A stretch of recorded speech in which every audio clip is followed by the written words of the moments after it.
अगस्त 2022 में भारतीय नौसेना के अधिकारी रह चुके 8 भारतीय व्यक्तियों को कतार ने जासूसी के आरोपों के तहत फांसी की सजा सुनाई थी। तब से 8 लोग कतार के जेल में बंद थे, लेकिन अब उनकी सजा माफ की गई है और 8 में से 7 लोग भारत वापस आ चुके हैं। इस मामले को भारतीय परराष्ट्र नीति की जीत माना जा रहा है। आज इस वीडियो में हम इसी मामले को अच्छी तरह से समझेंगे। तो चलिए शुरुआत करते हैं।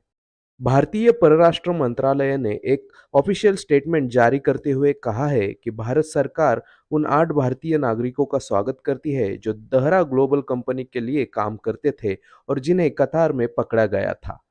उन 8 व्यक्तियों में से 7 भारत वापस आ चुके हैं।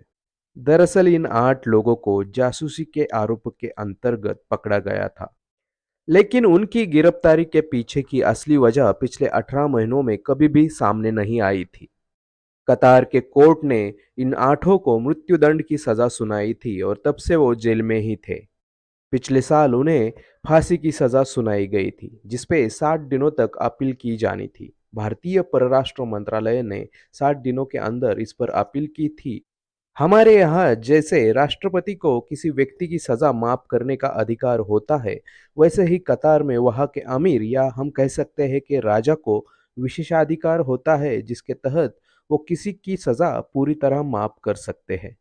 वहाँ के अमीर ने अपने इस विशेष अधिकार का इस्तेमाल करते हुए इन 8 की सजा माफ की।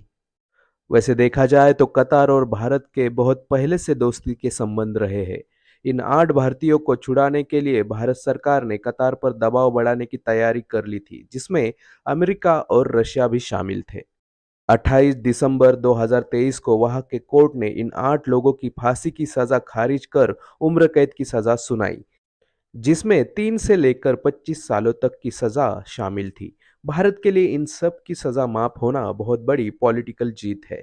इसमें पीएम मोदी से लेकर अजित डोवाल और एस जयशंकर ने भी अपनी ओर से पूरा प्रयास किया।